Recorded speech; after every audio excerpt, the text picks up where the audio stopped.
Seja bem-vindo, seja bem-vinda a mais um programa Igreja Presente, aqui que nós estamos gravando na Arquidiocese de São Paulo com o cardeal Dom Odilo Pedro Scherer, que é arcebispo desta arquidiocese. Já estamos vivendo esse tempo da quaresma e muito obrigado, Dom Odilo, por nos receber mais uma vez aqui na Arquidiocese. Pois não, é sempre um prazer e obrigado também pela sua companhia. Saudação a todos vocês e o desejo de que possam viver bem esse tempo da quaresma que nós estamos vivendo em toda a igreja. Já estamos no terceiro domingo da quaresma e, Dom Odilo, o assunto de hoje, um dos assuntos de hoje, são as obras da misericórdia que nós devemos praticar. Existem as obras da misericórdia corporais e espirituais? A igreja recomenda a prática das obras de misericórdia corporais e espirituais. Isso está no catecismo, é uma prática que é já tradicional na vida da igreja, só que nesses últimos tempos talvez nós falamos pouco e precisa voltar a falar. E o Papa Francisco, no anúncio do Ano Santo, ele recomenda que durante o Ano Santo, de maneira toda especial, nós nos exercitemos nas obras de misericórdia para reaprendermos esta prática que é essencial e importante na vida cristã. Isso torna concreta a vida cristã nos gestos, nas obras, nas ações, e liga fé e vida, né? Fé em Deus, amor a Deus e amor ao próximo. As obras de misericórdia corporais referem-se mais propriamente justamente às necessidades corporais das pessoas. Então, a nossa sensibilidade em socorrer todo tipo de sofrimento corporal, né? Dar de comer a quem tem fome, dar de beber a quem tem sede, vestir quem está sem roupa, abrigar quem está sem casa, visitar os doentes, visitar os presos, enterrar os mortos, né? Isso são tradicionalmente as obras de misericórdia corporais.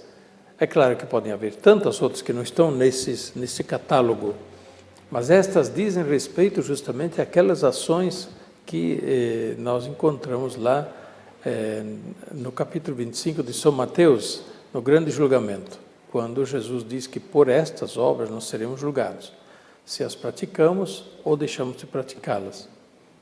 E as obras de misericórdia espirituais referem-se mais a uma outra dimensão do nosso relacionamento com as pessoas.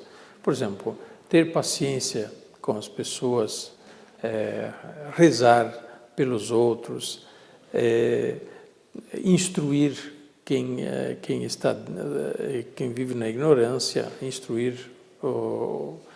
quem vive na ignorância, consolar os que sofrem, confortar aqueles que vivem no luto e assim por diante, né? Suportar também as pessoas que nos fazem às vezes mal, injustiça, suportar isso com paciência. Também isso é obra de misericórdia. Dizem aqui que até dar bom conselho. Exatamente, dar bons conselhos também, a boa palavra também é uma obra de misericórdia espiritual. Outra obra de misericórdia que eu achei interessante aqui, Dom Odilo, é rogar a Deus por vivos e defuntos, rezar pelos defuntos também. E rezar pelos vivos também, né? Sim, a obra de misericórdia nesse caso é justamente buscar, desejar, ter sensibilidade para o melhor bem, o maior bem das pessoas, né? E, portanto, sendo misericordiosos com as pessoas, nós vamos ao encontro das necessidades dessas pessoas. É só para esse tempo de quaresma, Dom Odilo? Não, as obras de misericórdia valem para todos os anos, todos os dias, né, do ano. Nós intensificamos na quaresma e também agora no Ano Santo, para ver se voltamos à prática, que isso se torne parte do dia a dia da nossa vida e todos os dias e todos os anos. Deixa eu tentar ver se é um gesto concreto para a obra de misericórdia. Nós vamos falar sobre esse assunto no próximo programa que tem relação com a campanha da fraternidade. Mas cuidar para que a dengue, para que a zika, para acabar com o mosquito Aedes aegypti, também pode ser considerado uma obra de misericórdia? Eu posso encaixar isso como uma obra de misericórdia? A gente ir lá, limpar a casa, limpar o terreno, limpar o quintal, cuidar para que esse mosquito não prolifere, Dom Odilo? Sem dúvida, na medida em que eu estou fazendo uma ação, uma obra boa que evite sofrimento aos outros, que ajuda a melhorar a vida dos outros.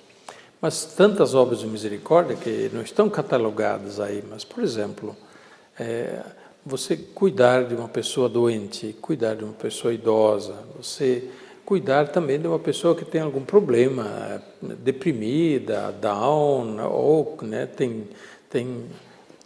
afinal, deprimida, e hoje são tantas as formas de depressão, né? Então, cuidar, estar do lado, ter paciência, se interessar, buscar ajudá-la, isso são obras de misericórdia. Falando em obras de misericórdia, são práticas que nós devemos ter com os outros, até com a gente mesmo. A gente lembra que o evangelho de hoje, Odilo, vai falar dessa figueira que se não der fruto, a gente tem que cortar. Quer dizer, se a gente não praticar uma obra de misericórdia, a gente está indo contra o evangelho de hoje também. Posso pensar por aí? Bem, as obras de misericórdia são os belos frutos, né, da figueira que somos nós, né?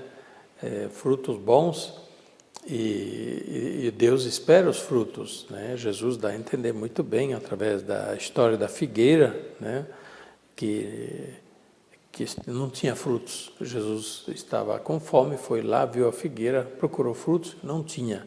Amaldiçoou a figueira. No dia seguinte, a figueira estava seca, e os apóstolos ficaram assustados, né? A maldição de Jesus pegou feio, né? Então eles ficaram assustados, e Jesus usou a ocasião para dar justamente o ensinamento. Olha, Deus espera frutos de nós. Se nós somos como figueiras, que podem até ser bonitas, ter muita folha e ramo, mas não tem fruto, é inútil. Então Deus também de nós espera os frutos das boas obras, das obras de misericórdia, das obras de caridade, de justiça, de honestidade, de retidão. Não, Dilo, mas eu fico pensando naquela pessoa que está lá no interior, lá na área rural, e que fica participando da celebração e vê esse evangelho de hoje, e fica pensando assim, mas Jesus não foi muito bravo, não foi muito severo nesse caso? Na verdade, se trata de um ensinamento, né? Ali se trata de um ensinamento do evangelho que pegou, né, que marcou profundamente os apóstolos. É claro que tem mais uma parte na história da figueira. Jesus conta uma outra parábola com a figueira também esta, que não produzia frutos. E aí o dono do terreno disse aos empregados, cortem fora essa figueira. Faz anos que vem aí colher fruto e não tem fruto nunca. Corta fora, vamos plantar uma outra que dê fruto no seu lugar. E aí os empregados ficaram com pena, disseram, espera aí, vamos fazer o seguinte, vamos cavar, vamos podar, vamos cavar, colocar adubo, ver se produz. Se não produz, aí sim o senhor corta.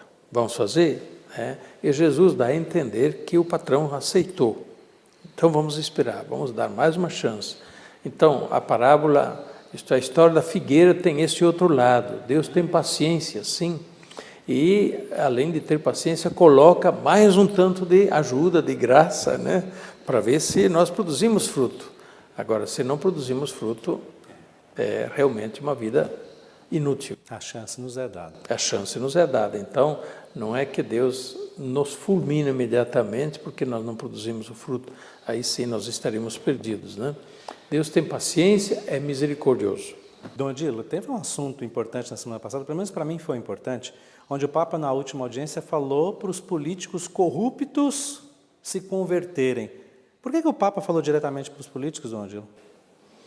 Bem, em toda parte, esta é uma realidade, né? Que há políticos, e há políticos bons e há políticos corruptos, né? E o Papa já tinha falado sobre isso também na bula do Ano da Misericórdia, Misericórdia Vultus. O Papa se dirige diretamente aos políticos e até aos mafiosos, né? Aos corruptos, em todo caso, e chamando que façam um exame de consciência, que ponham a mão na consciência, mudem, né? Mudem de vida, né? Que Deus terá misericórdia deles também, mas precisa mudar de vida, precisa se converter.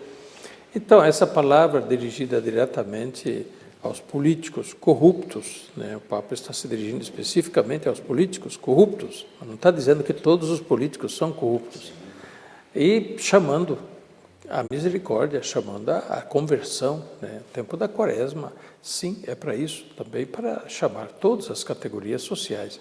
E os políticos têm uma grande responsabilidade pública e social.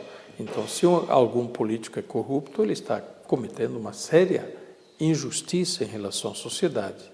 Então, o político que não vai cumprindo, que não vai fazendo o que é determinado no seu trabalho, no seu dia a dia, vamos voltar lá para o primeiro assunto, para as obras de misericórdia, ele está indo até contra as obras de misericórdia também. A gente tem como fazer uma ligação das obras de misericórdia que a gente começou falando no programa com a vida pública? Isso faz parte? Dá para fazer uma ligação? Bem, não vou dizer que está indo contra as obras de misericórdia. O político corrupto está indo contra as obras, contra a justiça, né? Contra a honestidade. Então, ele é chamado a praticar a justiça, a retidão, a misericórdia, né? A misericórdia é para todos, para praticar a misericórdia, para poder também esperar a misericórdia de Deus, né? Sede misericordiosos e vosso Pai Celeste será misericordioso para convosco. Não haverá misericórdia para quem não for misericordioso, disse Jesus. Muito bem. Nós estamos chegando no final do programa, onde nós temos 2 minutos para terminar o programa de hoje. Em mais um domingo da Quaresma, nós estamos vivendo, o Senhor nos lembrou hoje as práticas das obras de misericórdia, falamos sobre os políticos que devem se converter, essa mensagem do Papa, e até sobre o Evangelho de hoje. Então, eu queria que o Senhor fizesse uma palavra final para todos nós, para nós encerrando o programa Igreja Presente e a bênção para nós, Dom Odilo. Pois não, estamos já caminhando, né, na Quaresma, e há tantas coisas bonitas, né? Aqui a igreja nos convida durante a Quaresma.